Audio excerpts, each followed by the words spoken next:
নির্বাচনের পর বিএনপি জামাত এবং যেই সমস্ত অপশক্তি নির্বাচন বানচাল করতে চেয়েছিল, যেই সমস্ত অপশক্তির সাথে আন্তর্জাতিক চক্র যুক্ত ছিল, তারা সবাই মিলে উন্মুখ হয়ে বসেছিল যে সরকার আন্তর্জাতিকভাবে কতটুকু গ্রহণযোগ্য হয় সেটি দেখার জন্য বসেছিল। এই পর্যন্ত 81টি দেশের রাষ্ট্রপ্রধান, সরকার প্রধান, প্রেসিডেন্ট এবং প্রধানমন্ত্রী, মাননীয় প্রধানমন্ত্রীকে পরপর চতুর্থবার প্রধানমন্ত্রী নির্বাচিত হওয়ায় অভিনন্দন জানিয়েছে। 32টি আন্তর্জাতিক সংস্থা মাননীয় প্রধানমন্ত্রীকে অভিনন্দন জানিয়েছে। সে আন্তর্জাতিক সংস্থার মধ্যে জাতিসংঘ, Commonwealth, OIC, European union, world bank, IMF সহ, ইউরোপিয়ান কমিশন সহ 32টি আন্তর্জাতিক সংস্থা মাননীয় প্রধানমন্ত্রীকে অভিনন্দন জানিয়েছে। এবং এরপর যারা উন্মুখ হয়ে বসেছিল সরকারকে আন্তর্জাতিক মহল কতটুকু বৈধতা দেয়, তাদের বেলুনটা ফুস করে ফুটে গেছে। বিএনপির কাছে নানা প্রশ্ন ভারত থেকে আসার পর মাননীয় প্রধানমন্ত্রী তারা নানা ধরনের বক্তব্য রাখছে। প্রথমে বলল আমরা চুক্তি করে এসেছি, অথচ ভারতের সাথে এই যাত্রায় কোনো চুক্তি হয়নি। 10টি সমঝোতা স্মারক হয়েছে, তার মধ্যে 4টা নতুন, 6টা পুরনো। আর সমঝোতা স্মারক আর চুক্তির পার্থক্য বিএনপির বড় বড় নেতারা, তাদের মহাসচিব তো আপনাদের উত্তরবঙ্গের, তিনি আবার কলেজের টিচার ছিলেন, তিনিও এই সমঝোতা স্মারককে চুক্তি বলে উল্লেখ করলেন। আমার প্রশ্ন হচ্ছে, এই শিক্ষিত মানুষগুলো অশিক্ষিতের মতো বক্তব্য রেখেছেন। তারা প্রশ্ন রেখেছেন যে আমরা ভারতকে ট্রানজিট দিচ্ছি বিধায় আমাদের সার্বভৌমত্ব নষ্ট হবে। ইউরোপে আমি যখন পড়তে যাই তখন এক দেশ থেকে আরেক দেশে যাওয়ার সময় ভিসা নিতে হতো, সীমান্তে দাঁড় করিয়ে গাড়ি থেকে নামিয়ে চেক করত, ট্রেনে গেলে ট্রেনেও উঠে চেক করত, আবার প্রাইভেট গাড়ি নিয়ে গেলে সে পিছনেও চেক করত, পুরো চেক হতো। এখন কোনো চেক নাই, কিছু নাই, এক দেশ থেকে আরেক দেশে চলে যাবেন, কখন যে এক দেশ থেকে আরেক দেশে চলে গেলেন বুঝতেও পারবেন। তাদের কি বিভিন্ন দেশের সার্বভৌমত্ব নষ্ট হয়েছে? সার্বভৌমত্ব তো নষ্ট হয় না। গতবার যখন শান্তি চুক্তি করলেন তখন বেগম খালেদা জিয়া বলেছিল যে ফেনী পর্যন্ত ভারত হয়ে যাবে। এরপরে তো বেগম খালেদা জিয়া MP নির্বাচিত হয়েছে, তো তিনি কি ফেনী থেকে নির্বাচিত হওয়ার পর ভারতের পার্লামেন্টে গেছেন নাকি বাংলাদেশের পার্লামেন্টে গেছেন?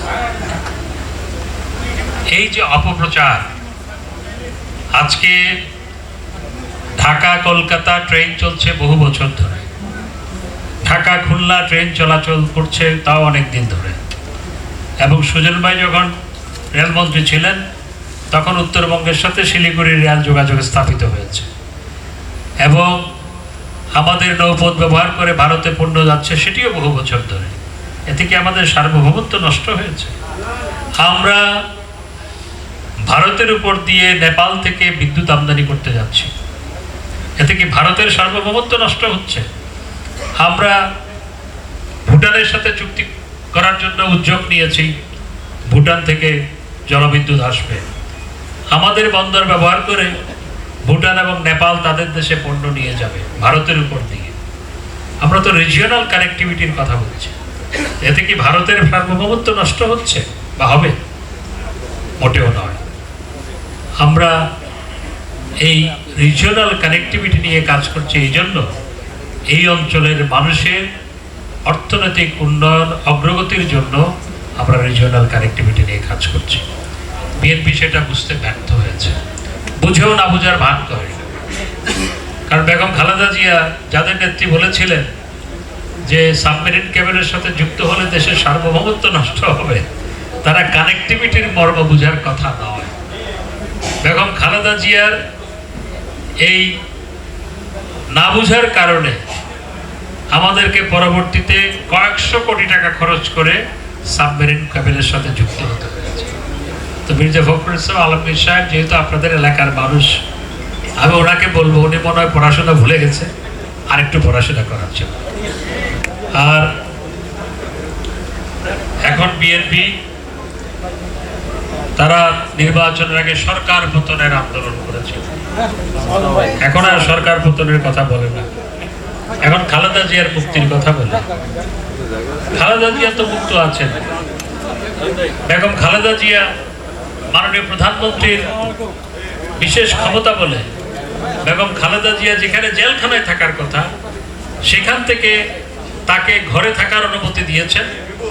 তিনি তার ইচ্ছা মতো বিভিন্ন হাসপাতালে চিকিৎসা নিচ্ছেন এবং বেগম খালেদা জিয়ার সাথে নিয়মিত বিএনপির নেতারা গিয়ে দেখা করেন, ঈদের সময় শুভেচ্ছা জানায়, দেখা করেন, কুশল বিনিময় করেন, সবকিছুই করেন।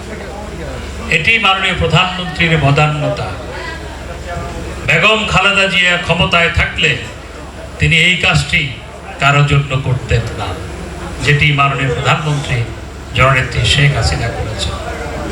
তবে বিএনপির কথাবার্তায় মনে হয় যে বেগম খালেদা জিয়া যখন অসুস্থ হয় তখন বিএনপি খুশি হয়, তখন তারা বলে যে বেগম খালেদা জিয়ার জীবন সংকটাপন্ন এবং বিদেশে পাঠানো ছাড়া কোনো উপায় নেই। এবং প্রতিবার দেখা যাচ্ছে তিনি দেশের চিকিৎসা নিয়ে ভালো হয়ে আবার ঘরে ফেরত যান। তো তারা আসলে বেগম খালেদা জিয়া যখন অসুস্থ হয় তাদের কথাবার্তায় মনে হচ্ছে তারা তখন খুশি হয়। আর তারা বেগম খালেদা জিয়ার জন্য কতটুকু মায়া কান্না করেন সেটি হচ্ছে বড় প্রশ্ন। আর বিএনপির মধ্যে এখন তারেক ভূত, বিএনপির মধ্যে এখন তারেক ভূত পেয়ে বসেছে বিএনপিকে। কিভাবে তারেক ভূত? সকালবেলা উঠে দেখে তার পদ নাই, তারেক জিয়া কেটে দিয়েছে।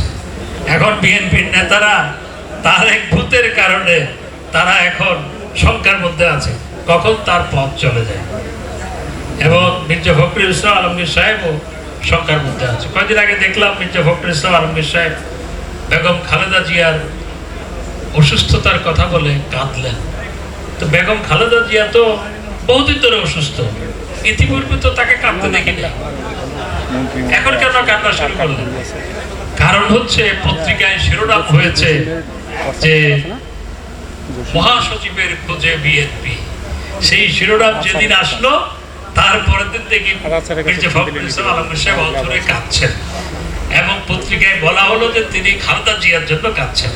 আসলে কি কারণে কাঁদছেন সেটি বড় একটি প্রশ্ন। এলো খবরের কাগজ, নিখাত, নির্ভীক, নিরপেক্ষ।